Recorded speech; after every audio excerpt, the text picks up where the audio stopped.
Okay, good evening, everyone, and we are continuing with the weekly Parsha, PARSHAS VAYEISHEV, and we're holding on like the threshold of Hanukkah as well. So I'd like to make a connection between the Parsha this week and the Yom Tov of Hanukkah that is coming up. And next week, Wednesday night, not sure yet there's going to be class. We'll see what's going on next week, and the week after that, I'm not sure there's going to be class. So this might be the last class before Hanukkah and till afterwards. So this is Yosef HaTzadik, and his life always falls out around the time of Hanukkah. We'll see in next week's parsha, in next week's parsha of Miketz, usually always falls out on Hanukkah itself, Shabbos Hanukkah. So Yosef and Hanukkah are very much intimately intertwined with each other. And it must be, the reason is because there are great lessons to be able to draw and to glean from the story of Yosef and the story of Hanukkah as we try to put them together. We'll go to Hanukkah, we'll come to Yosef, and we'll go back. And this is very much based on the words of Rabbi Horowitz. Rabbi Horowitz has a very famous and a beautiful piece on Hanukkah and Yosef. And he starts off with a famous question the Gemara asks. The Gemara asks, "My Hanukkah? What is Hanukkah?" And Rashi explains over there, what is the miracle on which Hanukkah is based upon? Because if you look at the story of Hanukkah, there are quite a few miracles that were taking place. So what was it that motivated Chazal, that our sages should say, you know what, we need a Yom Tov called Hanukkah? What is it about? And the Gemara goes on to explain over there, because when they came into the Beis Hamikdash after the war was over, and all the oils became tamei, were impure, they searched and they seeked and they looked and they found one pach shem and one flask of oil, and that one flask of oil was still with the seal of the Kohen Gadol of the high priest, and they were able to use it to light the menorah. And Hashem made a miracle, as we all know. Hashem made a miracle that oil that was only enough to last for one day ended up lasting for 8 miraculous days, and therefore therefore the miracle of Hanukkah is such, and we have a Yom Tov that is called Hanukkah. Now, Rav Chaim Shmuel has asked the following question. If you look at the story of Hanukkah and you understand the historical backdrop and you see the events that were going on, and we see the battles that were fought, and the Jewish people really should have lost, according to the laws of nature, there is no way that we should have won. As we're going to say in the Ala Nisim next week, it's Rabim biyad ma'atim, it's the many into the hands of the few. Giborim biyad chalashim, it's the strong into the hands of the weak, so on and so forth. So according to the laws of nature, there is no way that the Jewish people should have won the battle. And if you look at the miracles that took place, that 13 Kohanim would be able to gather together with no experience in fighting and no battle plans and no muscles and no nothing, were able to defeat the strongest army of the generation. That's a nace of proportions of levels that seems to be far beyond the miracle of one little flask of oil that is found. The fact that a tiny little army of unexperienced soldiers will fight tens of thousands of Greeks, even with their elephants and everything, and defeat them, that's a much bigger revelation of the miracles that HaKadosh Baruch Hu was making than the fact that they found a little flask of oil and they put it into the menorah, and Hashem made a miracle, and the oil, instead of lasting for one day, lasted 8 days. And therefore the question begs itself that how come in the Yom Tov of Hanukkah we spend our time focused in on the oil, focused in on the miracle of one day that became 8 days, when really a major reason why there is a victory is because we were about to be destroyed by the Greeks, and HaKadosh Baruch Hu, He saved us, and He rescued us, and He brought us to victory and to Yeshua, to salvation, and as a result, we're sitting here today. The oil's like secondary. Once that we were saved, Once that we were redeemed, once that our nation was able to go further, so HaKadosh Baruch Hu gave like a little extra over here, the oil is going to burn. It'll burn more for you. So that's not the real nace, that's not the real miracle. The real miracle, the big miracle, that which is gigantic in our eyes, is that we have endured the greatest battle of history, and HaKadosh Baruch Hu made a miracle after miracle after miracle that we won. So his first question over here is, it's nice, the oil's nice, but it's just like a little extra thing. It's not the ultimate revelation of HaKadosh Baruch Hu's how much he took care of us and watched over us and made miracles for us. That's the question of Chaim Shmulevitz. And he uses this week's Parsha to be able to answer the question. Because in this week, we have the sad, tragic story of Yosef HaTzadik. Ben Zekunim, he is the youngest son, so to speak, of his father, Yosef of Yaakov. He is the son of his old age. He's the most beloved, like it says in the Torah. Yaakov is teaching him all of the Torah, all of the Masorah, everything he needs to know to be the next leader of Klal Yisrael. And Yosef is in the highest of heights of all of the sons. He has his son, his pastim, a very special jacket, colorful, that his father gave him because he loves him so much. And Yosef goes to see his brothers. And his brothers, as the pasuk tells us, they were jealous of him and they hated him. And they came up with this plan. They're going to kill him. So Yehuda and Reuben convince him that you're not going to kill him. How can you kill your own brother? And it's fine, we won't kill him, we'll throw him into the pit. The pit is filled with scorpions and with snakes. And the next thing you know, they're whisking him out of the pit. And they're selling him off to go down into Mitzrayim, into the worst land in the entire world at this time. And as Shmulevitz points out, it wasn't like he had a chance to prepare himself for this capture and for the gullus that he's going to end up going through. Everything happened. It was like October 7th, Rahman Allah, everything happened like that.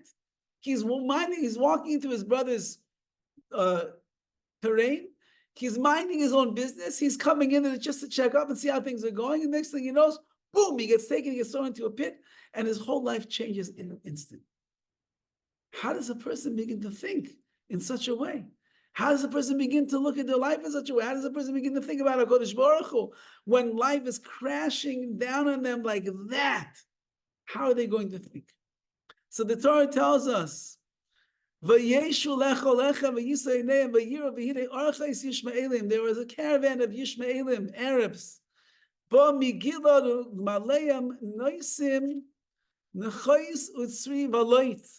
And the camels were carrying with them in their caravans very wonderful smelling fragrances, different types of perfumes, lotus and the like. And they were going down to Mitzrayim. They were going down to Egypt. Says Rashi over here, the Torah will never ever put a single detail into the words of the Torah that is not necessary for Klal Yisrael to know for all generations. And if the Torah is going to write a detail, a nuance, a piece of information, it's not like interesting fact that you're going to find under your Snapple cap over there. It's not what the Torah is doing. If the Torah writes words, it's because there's something in the words of the Torah that you and I have to know in this generation as well. And therefore Rashi is bothered. Does it matter to us what exactly the Yishmaelim were carrying in their caravan? Does it matter that they have lotus with them and they have good smelling perfumes? Who cares? Yosef is a slave. He's being sold down as a slave. He's going down to Mitzrayim. He's going to be in the world of Mem Teshai 2 with 49 levels of impurity. He's taken away from his father, ripped away from his life, and his life is now miserable. Does it really matter what exactly Yosef HaTzadik has in the caravan? It doesn't make a difference. But Rashi says, no, it does make a difference. And the reason that it makes a difference is because of the following. And that is, the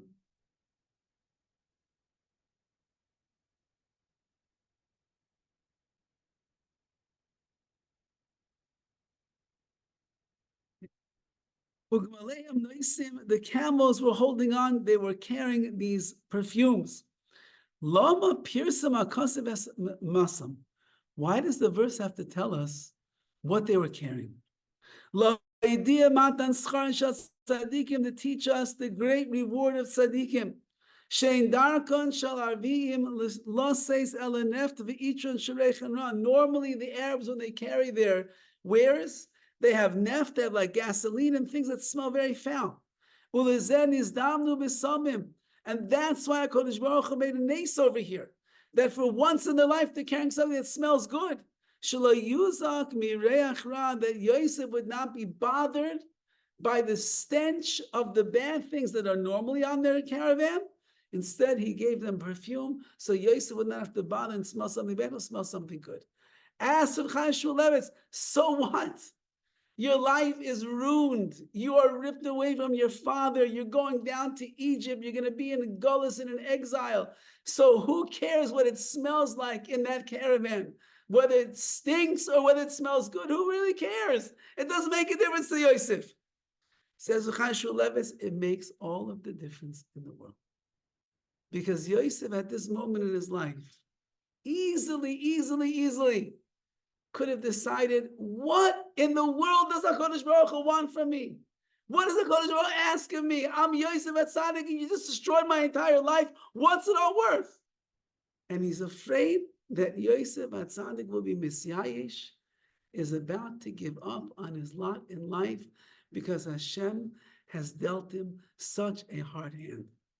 And he's in the back of the wagon, and the Ishmaelim are speaking Arabic, and he's bumping up and down in the sandy deserts over there, and they tell him, you're going down to Egypt, and you're going to be a slave. I'm going to sell you on the slave market.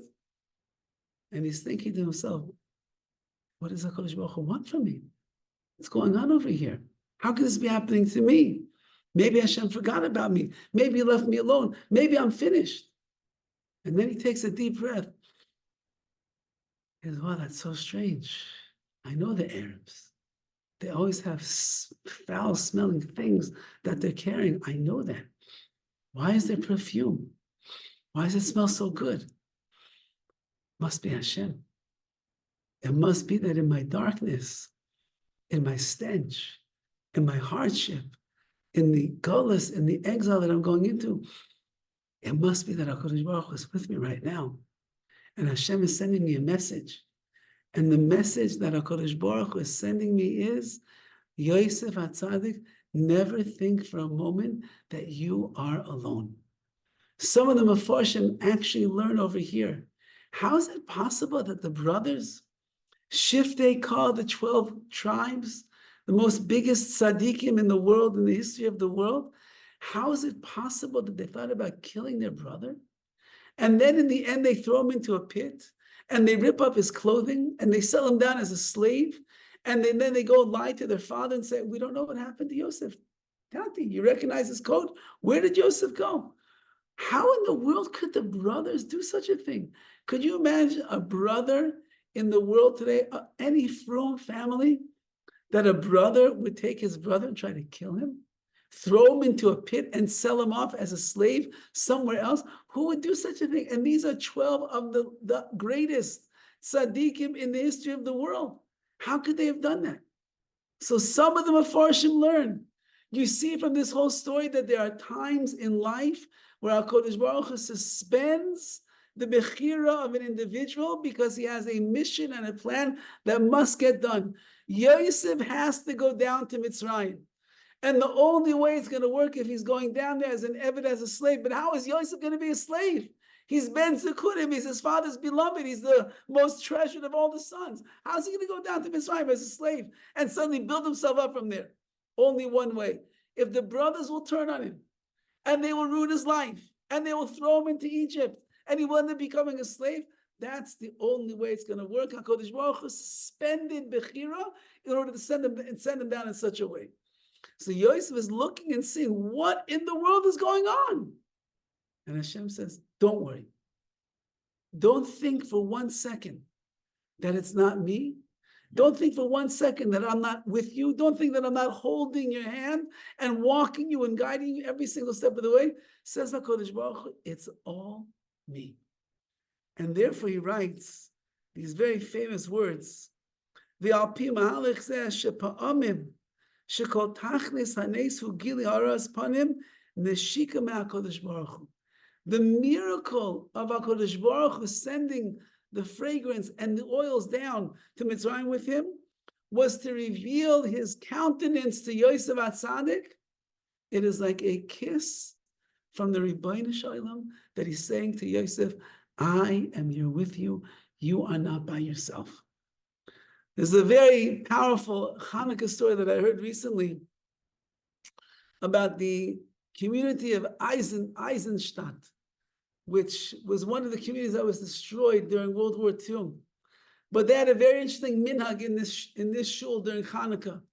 Most shuls will light the menorah somewhere right around over here, and it's to illuminate and to show like it was in the Beis Hamikdash out there in the public. In their particular shul, they would light the menorah every year inside the Aron Kodesh. That's where they lit the menorah. Very unusual place to light a menorah. There's no makor, there's no source for that in halacha, but that was the minhag in the shul in Eisenstadt. And the question was asked, why did they have such an unusual minhag? Why did they end up lighting the menorah inside of the Aron Kodesh? That's not where you light a menorah in the shul. You light it right over here. Why did they do that? And the reason was because of something that happened in the 11th century. When the Crusades were coming and sweeping through Europe. So the Crusades, as we know, they were the vicious anti-Semites. They were coming to destroy the Yidden, the Jews, anywhere they could find them. Wherever they could find a Jew, wherever they could find a community, they would go in there and they would slaughter the Jews left and right. So there should be nobody left, just blood in the streets. And as they were coming through, the word was on the street that the Crusaders and the Crusades are coming, and it's going to reach Eisenstadt very soon. And we better plan on doing something, and because otherwise we're going to get slaughtered. So the Rav told all of the people, because they heard already, like in a day's time, the Crusaders are going to be there. He said, everyone, I want you to leave your homes. They're going to go to the homes first. And I want you to come to the shul. And we're all going to be in the shul together. And we're going to daven, and we're going to say Tehillim, and we'll ask HaKadosh Baruch for a miracle. And if it's meant to be that they are going to take our lives, we will die together as a kehillah al pi kiddush Hashem. And we'll trust and we'll hope in Hashem only for the best. And so that night, everybody left their homes and they came to the shul, and once everybody's inside, they locked up the doors as best as they could to seal them. And the Rav began speaking and giving words of chizuk to his members of his kehillah, and he was telling them, HaKadosh Baruch Hu is on our side. These Rishayim, they are the wicked, they will burn in Gehenna, and whatever is going to happen to us, HaKadosh Baruch Hu is the one that is controlling the world. And he says, Rabbi Isai, tonight is the first night of Hanukkah. He said, so let us fulfill perhaps the last mitzvah of our life, and we're going to light the menorah together. I'll say the brachas. You'll answer Amen, and in the schus of that Amen, and the schus of the brachas, may HaKadosh Baruch Hu's miracles that take place during this time, may they happen for us as well.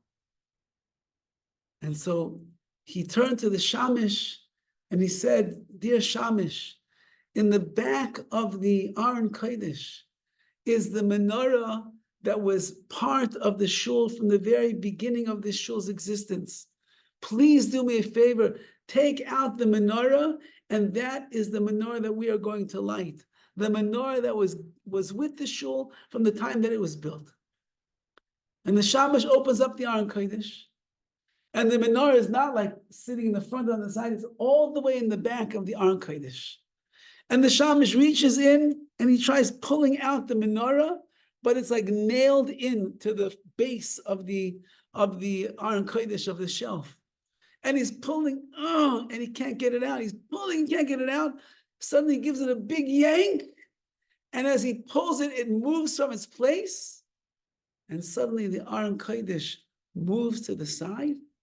And they look and they see there's a doorway behind there with a staircase going down. And they look and they see it's a trap door, a hidden door that goes down to the basement of the shul. Which means that when they built this shul, however many years before it was, They had in mind that we live in Golis, we live in the exile, and it's possible that one day the Goyim are going to come up against us and try to kill us. So they built in a secret hiding place inside the shul to be able to escape from if they would need to. So the Rav said, quick, quick, quick, everybody down.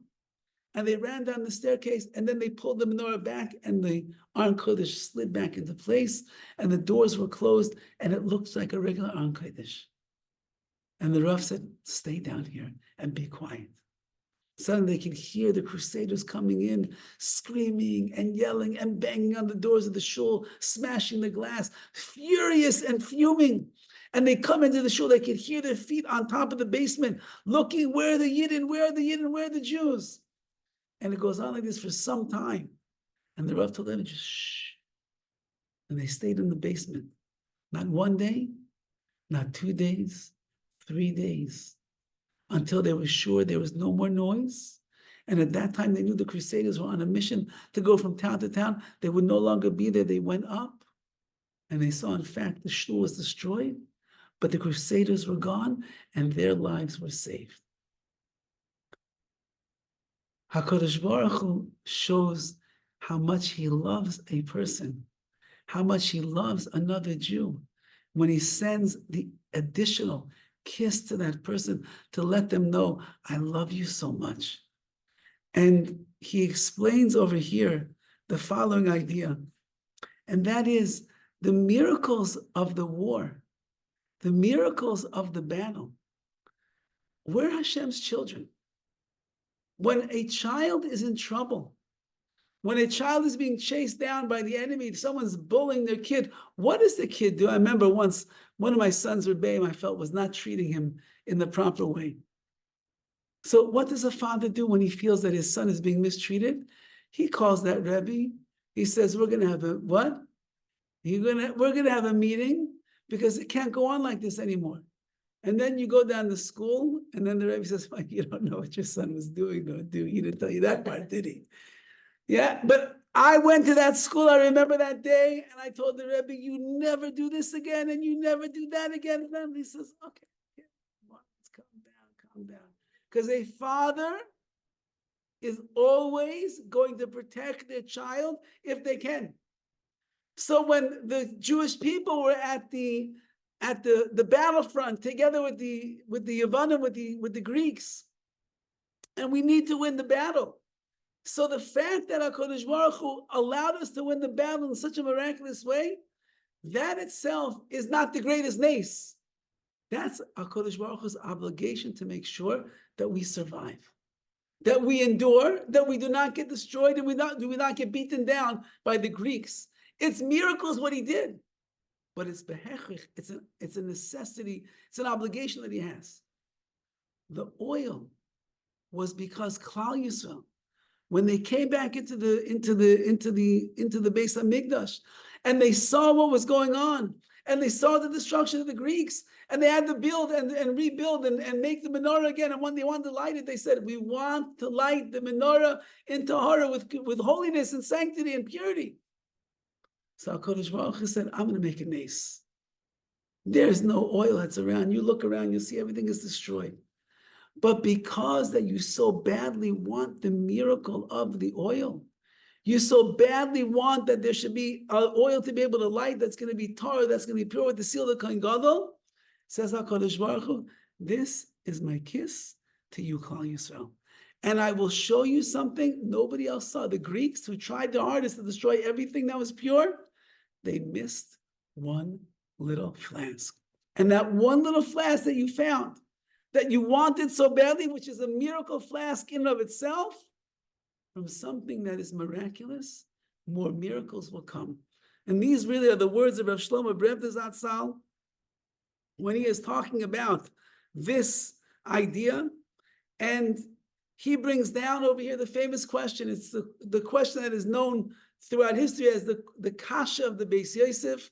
The Beis Yosef, Rabbi Yosef Cairo, is the author of the Beis Yosef, the commentary on the Torah, which eventually becomes the Mechaber of the Shulchan Aruch.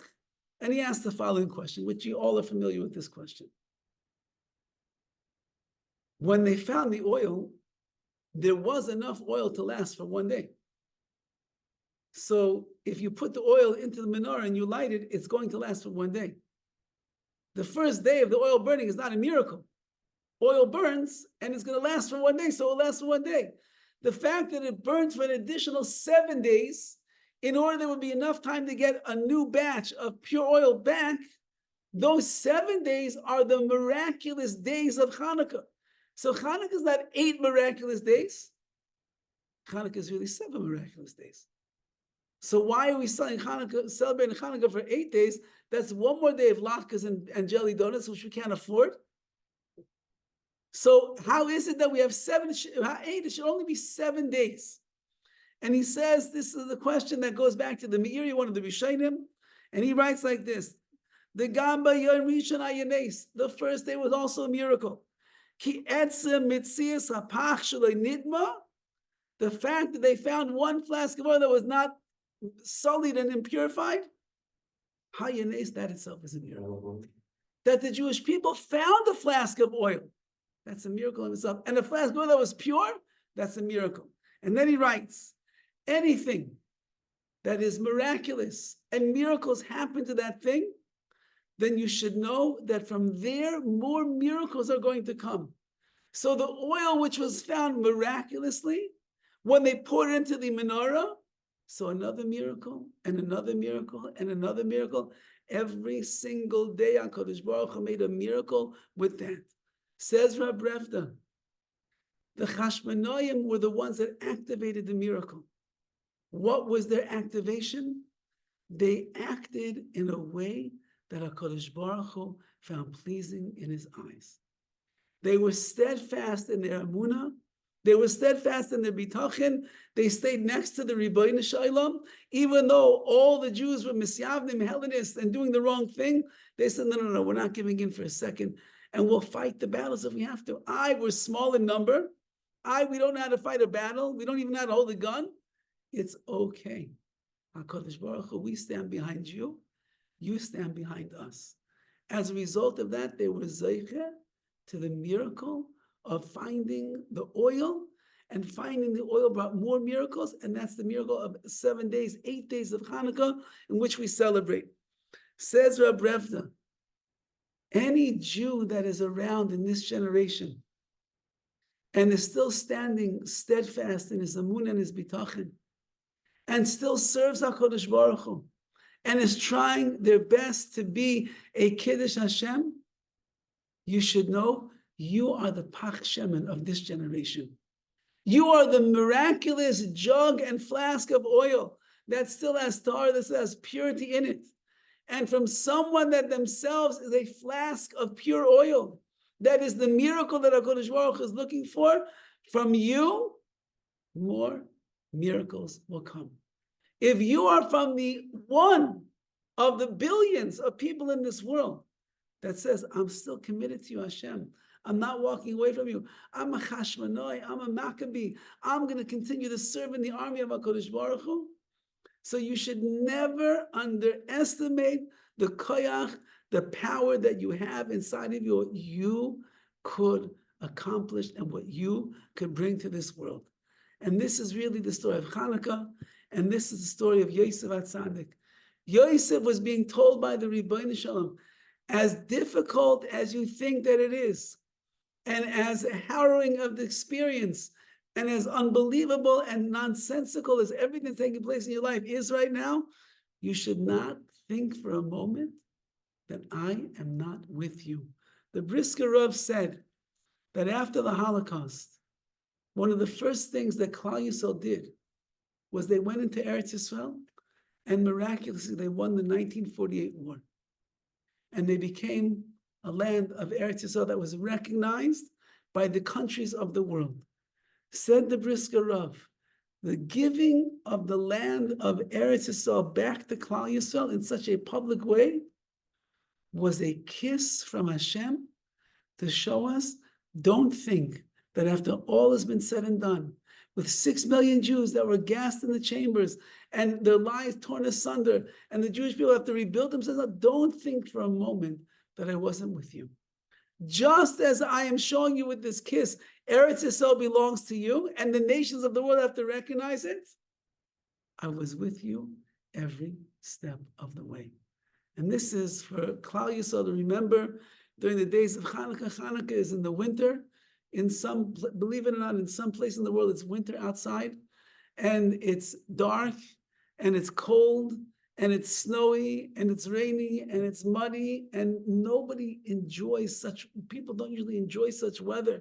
And in the darkest of the nights, in that inclement weather, when it's frigid and it's freezing and the snow is coming down, that's just a mashal, that's just a parable to the life of a Jew when he goes to the dark, inclement times of his life. Just like in Hanukkah, we light them in order to remind us of the lights of Torah, of our neshamas, of the miracles that HaKadosh Baruch Hu does. We have to remind ourselves also, no matter what darkness we are in, no matter what we are going through in our lives, no matter what we need, Yeshuas and salvations and the like, just like in those days, Bayamim Ahim, in those days, Bazman Hazeh, it's right now once again.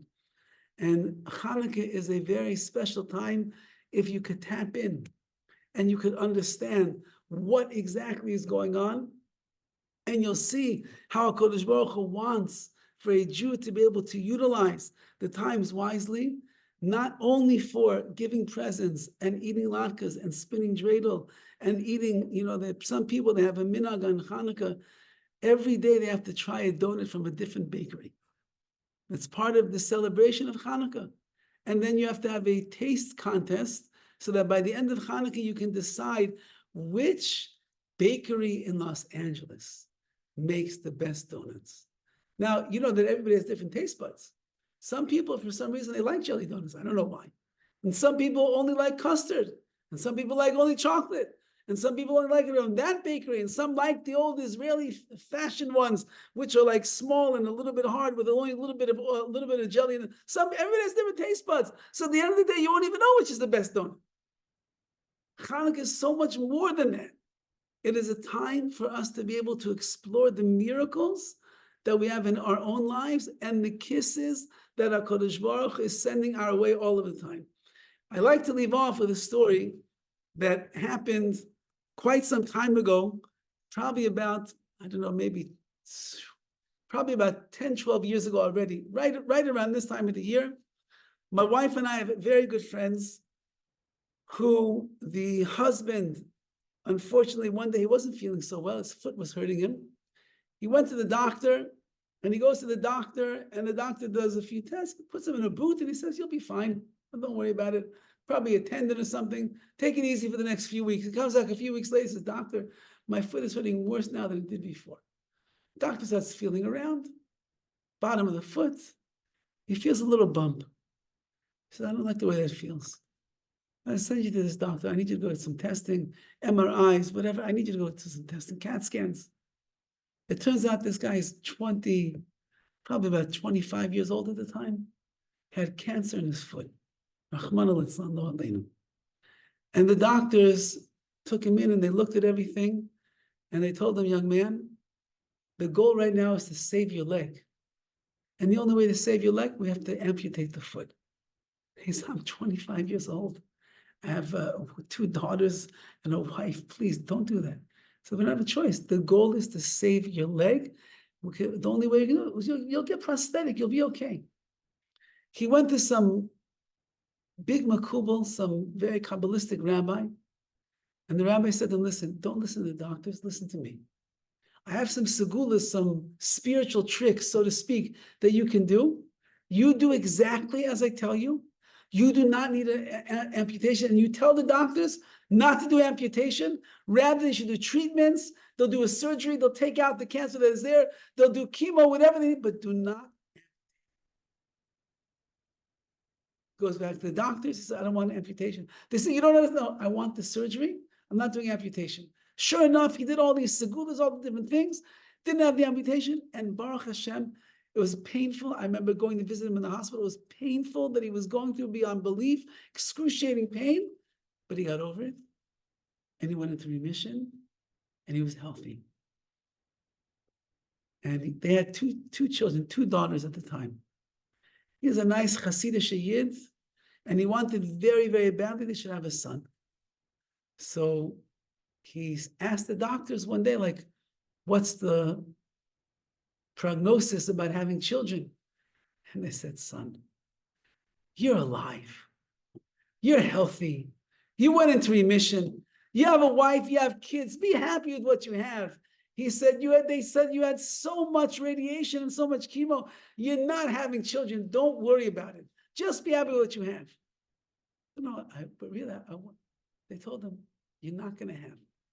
He's a chassid. He went to the Square Rebbe in New York. And he came to the Rebbe and he said, Rebbe, I just survived what I survived. I'm now in remission. I'm healthy, Baruch Hashem. I want to have more children. My wife and I have 2 girls. We don't have any sons. So, Rebbe, I want to have a son. The doctor said I can't have children. The Rebbe said, don't listen to the doctors. You're going to have a son. Don't worry. Don't worry. You're going to have a son. He said, wow, really? Yes. Amen. You're going to have a son. Goes back to his wife, tells his wife the good news. She says, great. Sure enough, about 10 months later, his wife is expecting. They go into labor. They have the baby. Mazel tov. It's a girl. He says, what? It's supposed to be a boy. What's going on over here? You sure you got? No, it's a girl. He goes back to the Square Rebbe and he says, Rebbe, you told me it's going to be a boy. It was a girl. He says, yeah, don't worry. The next one's going to be a boy. Okay, now we'll have 4 kids. Bez Hashem. To make a long story short, his wife ends up getting pregnant again. And this was a time, I don't know if you remember this tropical storm that hit the New York coastline about maybe 10, 12 years ago. They were like, I don't know, I don't remember exactly what the storm was, but huge, gigantic tidal waves and storms came in. And there was a town called Seagate. And next to Seagate is also like Far Rockaway. And depending how close you were to the ocean, the waters came all the way up and drowned many of the homes in this area. So our friends who lived in a house in that area, their home got demolished by a gigantic wave, and there was so much water that was in the house. It was in the basement all the way up to the first floor. You know how much water that is? That's an enormous amount of water. Now, at this time, they were financially very unwell. They had barely any money, and this was a total disaster. I don't remember. I think they had like not so much insurance. They couldn't even cover. It was a total disaster. And they're calling around to all their friends. And they're telling all their friends what happened. And disaster of all disaster. Their house is drowning underwater. They don't have any money. How are they going to pay for this? So everybody did their part. We all raised money. We raised money in the shul that time, and people in other places, other shuls, and everybody raised as much as we could. And then Baruch Hashem, I remember things. They got what they could just to hold their nose over the water, so to speak. And right around this time, as the house is drowning underwater, and they have no place to live, and they're trying to juggle the other 3 kids that they have, his wife goes into labor. And they rush her to the hospital in the storms, and she ends up having a baby, and they announce, Mazel Tov, it's a boy, Baruch Hashem. And at that moment, HaKadosh Baruch Hu told him, you think that I'm not with you? With the cancer, Rahman al-Islam, with the baby girl, not Rahman al-Islam, that girl is good, but God is going to be a boy. With the storm, with the flood, with the water, with everything. Hashem said, I'm giving you a kiss right now. And that kiss is to remind you, I'm right here. And when HaKadosh Baruch Hu does extra, when Hashem gives more, that shows his deepest love for his child. When when a parent saves a child from being run over by a car, when he saves them from a bully in school or from a mean Rebbe, so that's every parent has an obligation to save their child. But when the parent smothers his child with kisses and hugs and ice cream and gifts and the like, that's the greatest show of Ava, the greatest show of love that a parent can have. HaKadosh Baruch Hu, by the Yom Tov of Hanukkah, he showed great Ava, great love that he has for us. And it's to remind us on all of these days of Hanukkah that no matter how dark the life of a person looks, no matter how many challenges a person is going through, you just got to look and see the kisses that HaKadosh Baruch Hu sends. And when you see that, you'll appreciate the great love of Hashem. You'll be like the Chashmonaim who themselves acted because of their Avas Hashem, their love of Hashem. And if we'll walk away from Hanukkah loving Hashem more because we realize how much He loves us, then it will be the miracles of Vayamim in those days, Bisman is in this time, and just like Hashem brought Yeshua's, Unachamais to Klal Yisrael, then He should bring all the Yeshuas to Klal Yisrael now, and we should be taken out of the Golus, like Yosef was taken out of the Golus, like Klal Yisrael was saved from the Golus, and in that Schusim Yitz Hashem, we should see the ultimate light and the ultimate Simcha, which is the building of the Bayis Shlishi, B'mheira v'yameinu.